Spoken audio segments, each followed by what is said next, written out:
Welcome back to Pokemon episode summaries. Today, I'll be doing episode 354, Cruisin' for a Losin'. The episode begins with Team Rocket having just been kicked out of the Rubello contest hall because Jessie didn't have a ribbon necessary to enter. She was very angry at this, although James and Meowth disappointingly reminded her that it made sense why she couldn't enter, because not only did she not have a ribbon, but she tried to enter with an enormous ribbon, which was obviously fake. Jessie tried to end her depression of not being able to enter by declaring that she would come up with an entirely new plan to enter, although James and Meowth doubted this, as Wobbuffet popped out of his Pokeball and annoyed them, forcing Jessie to recall it. Anyways, in the contest hall, we see a shot of it and Vivian entering the stage, as Ash, Ott, Brock, Max, and the mothers for Pokemon watch from the stands and cheer, with Pikachu cheering with pom-poms that were supplied by the mothers for Pokemon, which were also using them. Vivian then does her usual spiel of introducing the contest, and also all the judges being Raul Contesta, Mr. Tsukizo, and the local Nurse Joy, as May and Savannah watched this from the waiting room on the TV. May was not nervous at all this time, super determined to win, after her victories in Fall Over Town and Verdanturf Town, wanting to repeat those victories. Although Savannah was still immensely nervous, so May advised her to relax, otherwise her Pokemon will feel nervous, if she did as well, and that would fucking ruin her contest, stating that she knew from experience back when she was nervous. Drew happened to be in the waiting room as well, and was eavesdropping on all this, declaring to himself that he was not nervous whatsoever. He knew he was going to win, and when he heard May and Savannah wish each other good luck, he told himself that he didn't need luck. Meanwhile, Team Rocket heard Vivian talking over the big projection screen that was outside over the contest hall, but they didn't care in the slightest, as they had come up with a new plan to get inside the contest, and they were debating on selling fake Pokeblocks again, with that being Meowth's main suggestion. However, Jessie was still carrying the enormous ribbon with her, so they were stopped in their tracks by a woman with an Azuro, who really seemed to like the ribbon, and thought it was real, so she asked Jessie if she could buy it from her, so she could put it on her Azuro, since she thought that it would look really cute on her Azuro. Jessie at first wasn't interested in this, but then the woman offered a really high price for it, and exclaimed that she needed it more than anything else. Hearing this, Jessie smiled mischievously, as she got an idea. So she told the woman she was interested in selling the ribbon.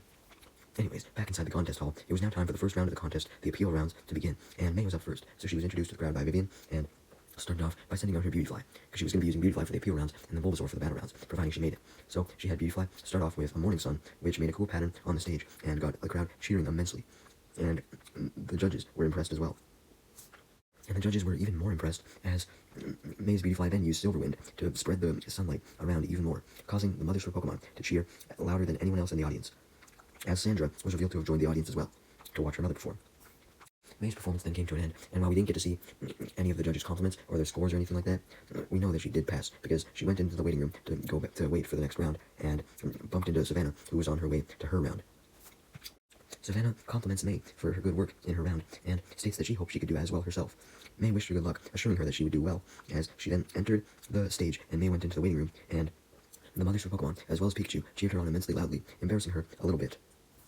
This embarrassment only enhances Savannah's nervousness, as she starts shaking a little bit, and when Vivian calls for her to send out her first Pokemon, she fails to, out of nervousness, making Sandra nervous for her mother, since she couldn't fucking decide who she was going to use in the first round still. But she suddenly decided to start with Flareon, sending it out.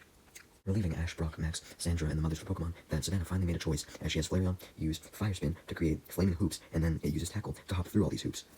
Everyone in the audience, including Ash, Brock, Max, Sandra, and the mothers for Pokemon, were extremely impressed by this, as was May, who watched from the waiting room. Although Savannah wasn't done yet, as she tried another combination attack of Swift and Ember, which turned the Swift stars flaming red. And the stars then form a huge red line as the crowd cheers, and Sandra is relieved that her mother made a good choice, adding that this was the first time she's seen her participate in a contest, and was glad to see that the mothers for Pokemon were right about her. She was in fact really talented, and she also commented though that the Swift and Ember combination idea was actually her idea. Vivian then asked the judges for their scores, and although we don't see Savannah's exact score either, she did pass, and she goes back to the waiting room where May was waiting for her, and she congratulated her. Although Savannah admitted that she didn't feel like she did very good, even though she passed, since she didn't have much faith in herself. But May just tells Savannah that she would do fine, since the more contests you participated in, and the more experience you got, the better you would become, and the less nervous you would become as well. And brags about how after you win a few ribbons, then you get way more confident, and winning becomes a lot more easy for you to see in your future. After this, May and Savannah continued to wait patiently for the second round, as they watched all the other contestants participate on the TV, and they discussed how excited they were for the next round. While Drew, also in the waiting room, just talks to himself about how he didn't see May or Savannah as a threat whatsoever, and they shouldn't get excited, since he was just going to beat them both with one hand tied behind his back. Drew decides to fluster May by pissing her off as he starts laughing, leading May to ask him what was so funny, as Drew says that he was laughing at her misguided confidence, stating that she should think about the future and how she could win this contest instead of relying on thinking she would win just because she had won previous contests. Basically, he was like, look, just because you won previously, it doesn't matter. Every contest is different. May didn't even understand what the fuck Drew was talking about. She just thought he was blabbing his mouth. But she then asked Savannah for support, although Savannah stayed out of the argument since, she was part of the Mothers for Pokemon, which were supposed to cheerlead for Drew as well, so she couldn't partake in the argument, because that would be going against her group. Drew was about to try and explain to May what he meant, like a mother explaining to a dumb child or some shit. But before he could, he was called to the stage by Vivian to do his appeal round, so he declared that they would argue later and walked off onto the stage. Upon seeing Drew, all of the Mothers for Pokemon went apeshit, showing their support by cheering for him and taking pictures of him and all that shit, although Ash and Gang and Sandra were a bit more concerned about Drew, fearing that he would do too well and affect the results so that May and Savannah may not pass. Anyways, Drew then started off the appeals round by sending out the Pokemon he was using, Roselia. As May and Savannah watched from the TV screen in the waiting room, scared that Drew may do better than them, as soon as Roselia came out of its Pokeball, Vivian remarked that Roselia was trained really well, since as it was coming out of its Pokeball even, it had already started to use Petal Dance, which covered the stage with a whole blizzard of Petal Dance, making a drop down on the three judges, Vivian, and the crowd, as well as Drew, and everyone enjoyed this.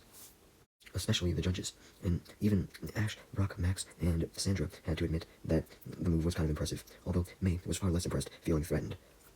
Drew then snapped his fingers, which suddenly made Roselia stop using the attack, without even having to shout it out, and Roselia then fully reveals itself from beyond the Petal Dance blizzard. This makes the Mothers for Pokemon go absolutely wild with excitement, and Savannah stated backstage that Drew was amazing in the waiting room, although May was still not very impressed, extremely nervous, even more so now. Meanwhile, as for Team Rocket, outside the contest hall, we see a whole bunch of shops along a path that were capitalizing on the Pokemon contest that was just happening inside by selling a whole bunch of items to the crowd who was still making their way inside the stadium halfway through. Hell, some people were even just watching the contest from outside because the stands were so full, and there were TVs outside where you could watch it anyways. One of these shops was a pink tent being operated by Jesse, James, and Meowth, who were working on Jesse's idea, making fake ribbons to sell, just like they had done to that first woman with her Azurill, hoping that they could make some money while doing this. Although, since they were selling fake ribbons, they had to make these fake ribbons, and Jessie refused to do any work, so she forced Meowth and James to do the work, which involved Meowth straightening the cloth to make the ribbon, and James sewing the ribbon. Jessie was not happy with Meowth and James' work at all, as she critiqued the crooked seams of the ribbons, and told Meowth and James to throw out every ribbon they had sewn so far, since they needed perfect ribbons. Since she wanted to give people good products at least, even if they were fake ribbons, she wanted them to be high quality, as she wanted less of a chance of a mob occurring and their angry customers swarming them like they usually tended to do when they got scammed. James and Meowth reluctantly continued to sew, making Jessie pleased, as she believed that Meowth and James would eventually be able to make good ribbons. But even as Wobbuffet forcibly popped out of his Pokeball to assist with the sewing, Jessie was not happy with a single one of their ribbons, leading Meowth and James to complain that they had been sewing for a long time and still couldn't get a perfect ribbon. Meanwhile, back in the contest hall, the appeals round had now finished, so it was time for the battle rounds. But first, Vivian had to announce the 4 people who would be moving on to the battle rounds, who were the people with the 4 highest scores. So Vivian directed everyone in the audience and everyone watching in the waiting rooms attention to the screen, and the screen changed to the 4 people that Vivian announced that to be competing in the battle rounds, being May, Drew, Savannah, and a random-ass dude named Sonny. May confidently states that she was never worried that she wouldn't pass, even though she was, and her and Savannah congratulate each other on making it to the battle rounds, while Drew sat in a corner, smiling to himself, maintaining the belief that May shouldn't be nearly as confident as she was. As for the audience, they were cheering immensely for the 4 contestants, with the Mothers for Pokemon cheering extremely loud for both Drew and Savannah. Ash, Max, Brock, and Sandra all cheered for May and Savannah, although the audience then stopped cheering, including all them, when Vivian turned the audience's attention to the randomizer on the screen, which was going to determine the battle round pairings, and much to everyone's surprise, the battles were going to be Drew versus Sonny and May versus Savannah. Ash and the gang and Sandra were immensely shocked, along with the Mothers for Pokemon, as they realized that they were going to have to cheer for opposite people. Ash and the gang May, and Sandra and the Mothers for Pokemon Savannah. Savannah and May were immensely shocked, although they supported each other, stating that they should both give it their best to win. Both May and Savannah started to think about what Pokemon they were going to use for the battle, as they hadn't officially registered their second Pokemon yet. But May decided to go with her Bulbasaur just as she planned, and Savannah decided to choose Lairon. So now all May and Savannah had to do was wait in the waiting room for their match, and they polished and brushed their Pokemon to make them extra beautiful for the match while they waited. Despite May and Savannah's earlier promise to both give it their all, Savannah admitted that she was terrified to face May, knowing how skilled she was, although May reminded Savannah that she had to give it her best, no matter who she battled, and anything less would be an insult to whoever her opponent was. Savannah realized that May was right and promised to give it her all, while May decided to give her some advice on battling,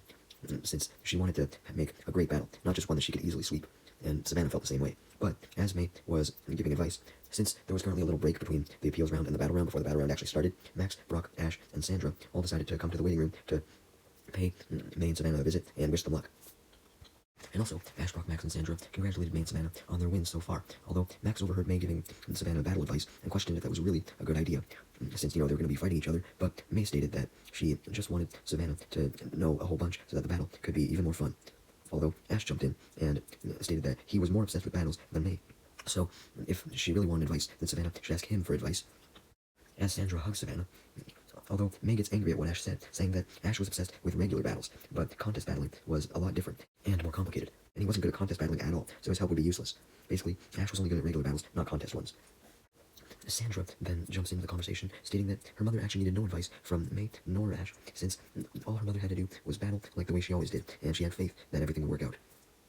Max then goes to pet Bulbasaur, seeing it out, leading May to confirm that yes, she was using Bulbasaur in the battle rounds. So, upon hearing this, Ash tries to advise May to not use Bulbasaur in the contest, since it's never been in a single battle. But May argues back that didn't matter. She wanted to give it a chance. So this leads Ash to instead suggest that May let him give May some advice on how to use Bulbasaur, since he had a Bulbasaur of his own. But May gets mad at Ash, angrily stating that she didn't need advice and walks away from him, which upsets Bulbasaur and makes him nervous, since Bulbasaur didn't like to see its trainer upset.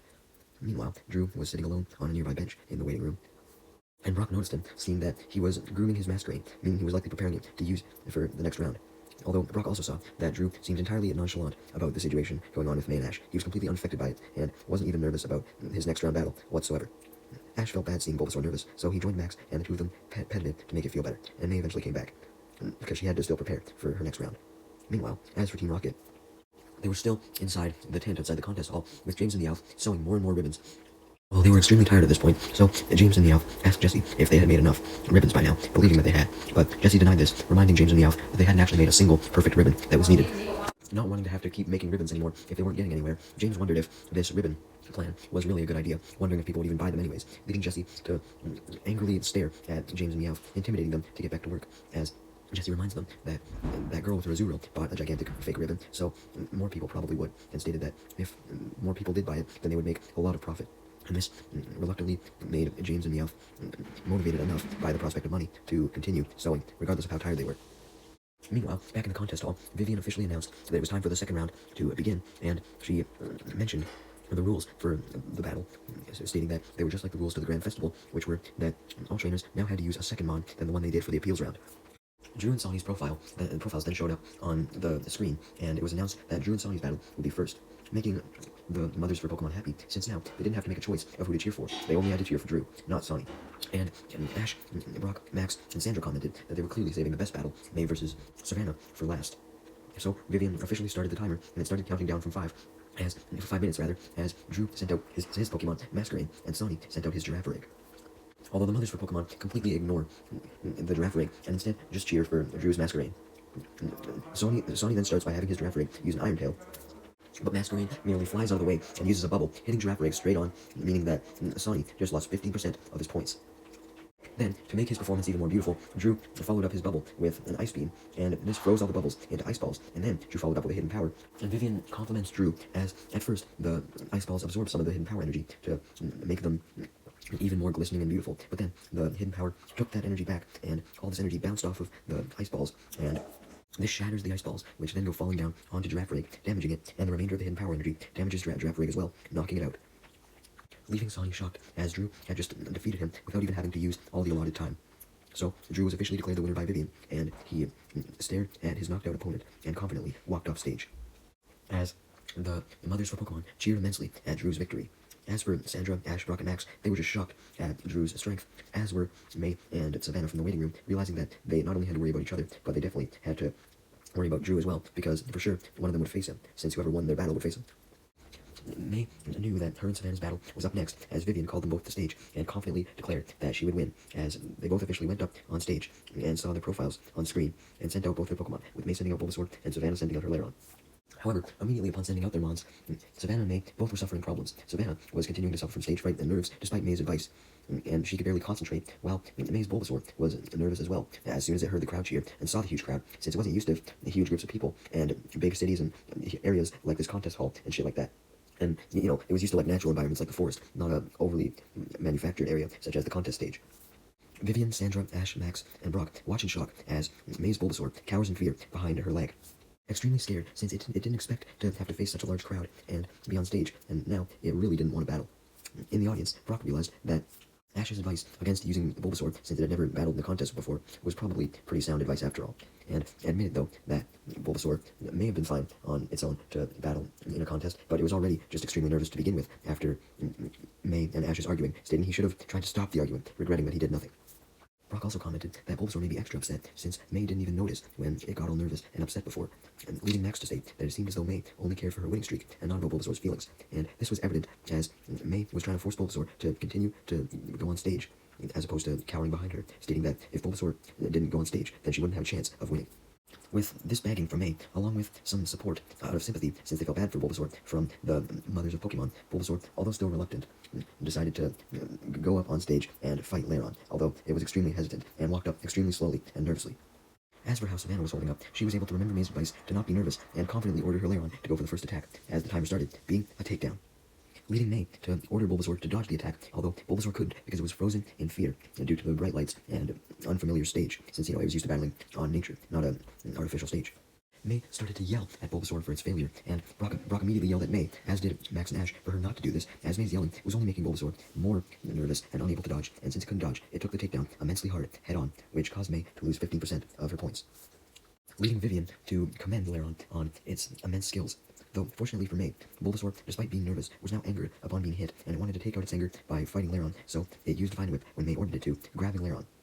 Lairon tried to deflect the vines with Protect, but it couldn't do so, leading Vivian to commend Bulbasaur on its strength now, and also compliment it for getting back up. However, Savannah had a trick up her sleeve, even though she had lost 10% of her points due to failing to stop the Vine Whip. So, when May tried to do the classic Vine Whip strategy of throwing the Lairon that was trapped in the vines, Savannah unleashed her surprise move from Lairon, which was a shockwave, which sends an electric wave up the vines and towards Bulbasaur, leading Bulbasaur to get shocked to the point where it could no longer move, as if it was paralyzed, so it couldn't throw Lairon, and it was now absorbing all of the shockwave's power, and trying to use its advantage of being a grass type, which was supposed to resist electric attacks, but even then, this shockwave was so powerful that Bulbasaur appeared to be paralyzed, since it had taken in too much electricity when the shockwave finally ended. Not only could Bulbasaur not move, but it could barely even stand up in the first place. Meanwhile, in the audience, Sandra revealed that she was also the one who came up with the idea of using the shockwave if May happened to use her Bulbasaur, and explained that the shockwave essentially used the Vine Whip as lightning rods to paralyze Bulbasaur and make direct contact with it. Upon revealing herself as the mastermind behind paralyzing Bulbasaur, Max questioned Sandra on how exactly Bulbasaur's vines could be used as lightning rods, since he thought that shockwave couldn't paralyze a Pokemon no matter what. Although both Brock and Sandra pointed out that shockwave could paralyze if it hit for long enough, and since the vines were used as lightning rods, the attack stayed with Bulbasaur for a lot longer, since it basically went through his entire goddamn body, from his vines through to his entire rest of the body. As for Savannah, she was now planning what attack she wanted Lairon to use next, and Bulbasaur tried to take this opportunity, trying desperately to recover from the paralysis and move, but it couldn't before Savannah had decided on her next move, a graceful Metal Claw, which made contact and knocked Bulbasaur out. Because of this, even though the time limit wasn't up yet, Raul Contesta, Nurse Joy, and Mr. Sukizo knocked May out from the contest since she had lost, and Vivian confirmed this, declaring Savannah the winner. May refused to give up though, yelling at the judges, saying that she wasn't done battling yet, and she could keep going on with Bulbasaur. Although the judges adamantly deny this, telling May that she was done, and they scold her for her lack of concern for Bulbasaur, and tell her that she knows better than to put a competition before the health of her Pokemon. And they also tell her that she knows that caring for a Pokemon's health should be the first priority for any trainer before winning a contest. Which leaves May shocked, realizing, shamefully, that she had lost sight of Bulbasaur's well-being and became too focused on winning. So, she immediately stopped yelling at the judges and apologized, and walked away, leaving the rest of the audience disappointed at May's outburst, as Savannah officially cheered, along with the mothers for Pokemon, at the fact that she was advancing to the finals. As for May, she didn't recall Bulbasaur. She instead carried it out of the contest hall, and she went to go sit on a bench with it in the park. Once there, she tends to Bulbasaur's wounds as best she can, and she spends some time just hanging out with it to bond with it, where she apologizes for losing sight of what was important because she pushed Bulbasaur too hard, all because of her desire to win a ribbon. And she admitted that now she understood what was really important, which was to keep Bulbasaur safe.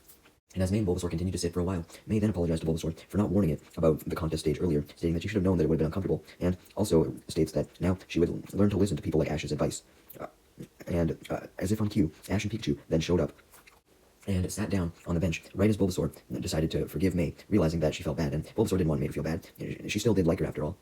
Anyways, Ash then points at the screen, showing the final match that was happening, reminding May of it, and stating that that's the whole reason why he came to talk to May, was to invite her to come watch the final match with the rest of the gang. And we then see on the screen the final battle taking place between Drew and his Masquerain versus Savannah and her Lairon.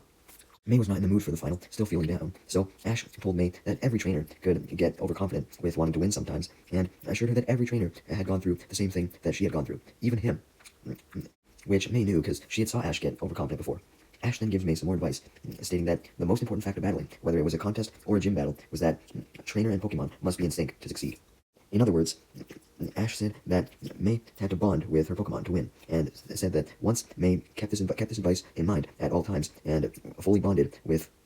her Pokemon, then they could win no matter what. And added that even Bulbasaur would be as motivated to win as May if they had such a strong bond. Ash saw that May was right and thanked him for the advice as they began to head in, and May also apologized to Ash for not taking his advice before about being careful about using Bulbasaur since it was its first contest. And Ash once again reminded May that he refused to take people's advice once too, and also brought up the fact that he definitely understood May's want to use Bulbasaur, as he liked to use Bulbasaur all the time back when Bulbasaur was part of his main team, and proceeded to tell May about a whole bunch of memories he had with his own Bulbasaur. But they eventually came in and sat down in the audience where Max, Brock, the mothers for Pokemon, and Sandra were watching as the battle now only had 30 seconds left on the clock, and Drew had more points, since he still had 70% of his points, while Savannah only had 30%. Anyways, Savannah then told Lairon to use a Metal Claw, but Masquerain countered by using Hidden Power, which made Sandra, Brock, Max, Ash, May, and the mothers for Pokemon extremely nervous, as now Savannah only had 15% of her points left. Although Savannah was still hoping she could win, as she had Lairon start to power up for a Shockwave, but before Lairon could get the attack off, the clock ran out. So Vivian officially declares Drew and his Masquerain the winners of not only this battle, but the entire Rubelo contest, and the lovers for Pokemon and the mothers for Pokemon cheer immensely loudly for Drew, even though they were kind of sad for Savannah, who pats her Lairon and thanks it for doing a good job, admitting that she was proud of Lairon for at least trying, even though she was shocked that they lost, and she then recalls it. Much to everyone's shock, though, including the mothers for Pokemon, Drew, after showing off to the audience for a bit, then comes up to Savannah and admits that he was impressed with her battle skills, and Savannah thanks him for this as they shake hands. Drew then thanks Savannah for the good battle and helps her stand up after she had kneeled down to recall Lairon, and this whole interaction made all the other mothers for Pokemon members extremely jealous, blushing. Raul Contesta, Nurse Joy, and Mr. Sukizo then come up to the stage and tell a lot of the other competitors to come up to the stage if they want as well, to congratulate Drew on his win, and some do, and then Mr. Sukizo, Mr. Contesta, and Nurse Joy present to Drew with the Rubelo ribbon, a green ribbon, which was Drew's 4th ribbon in total. So now, as Vivian pointed out, Drew was only one more ribbon away from being able to enter the Grand Festival. With that, Drew and Masquerain walk out of the contest hall, ready to get their final ribbon and kick some more contest ass, with even May, Ash, Brock, Max, and Sandra having come down to see Drew off. Meanwhile, as for Team Rocket, outside the contest hall, and just outside their tent, Jessie was finally happy with the ribbons that Meowth and James had sewn, but despite this, they were still having trouble selling their super well-crafted ribbons, and no one was buying shit. They had stepped outside of their tent and had started to yell out for customers, informing them that a free ribbon stand was finally open, but still, everyone who was passing by simply just went to other tents and ignored theirs, until suddenly, someone did show up. It was the same trainer with the Azurill from earlier, who bought the first fake ribbon. Much to Team Rocket's dismay, though, they thought that the woman was maybe coming back to get a second ribbon, but she actually asked if she could return the ribbon that she bought, since it was apparently way too big for her Azurill to wear. She had misjudged.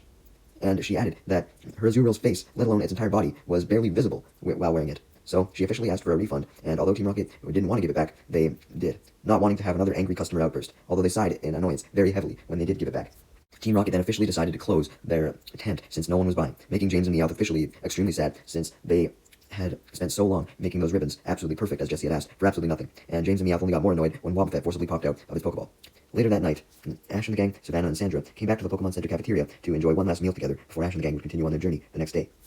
Ash and the gang, Sandra and Savannah had actually finished their meal just down to their orange juice now, as Flareon and Lairon were chowing down on some Pokemon food beside a wild Azurill, Shroomish, and Seedot who had came into the center.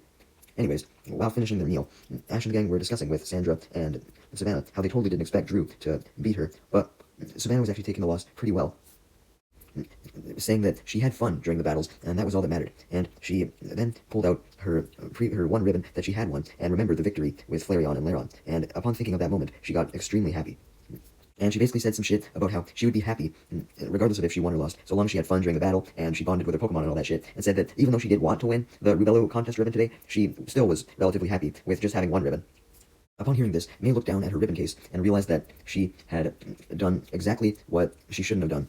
and Savannah had the right idea. She was happy with just having one ribbon, so long as her Pokemon were happy, while she, on the other hand, had forgotten about her Pokemon's happiness and simply focused on getting more and more and more ribbons, and vowed she would never put ribbons over her Pokemon's safety again, stating that she couldn't win the ribbons if it wasn't for her Pokemon's skills and how well they did in the contest anyways, so it'd be really fucked up of her to put her Pokemon on the back burner for the ribbons when her Pokemon played such a huge part in earning them. While May was having this little moment of reflection, Ash joked to Savannah that she should maybe use some more Pokemon based on who her opponents were using, especially if she ended up facing her opponents again. And Savannah agreed that even though she did really like using Flareon and Lairon, she should probably give her other Pokemon a chance too. And upon hearing Savannah battling people she's battled again, May requested that she battle Savannah in a rematch one day, and Savannah agreed, the two of them hoping that they would eventually meet again, whether that be in another contest or the Grand Festival, where they could have a rematch.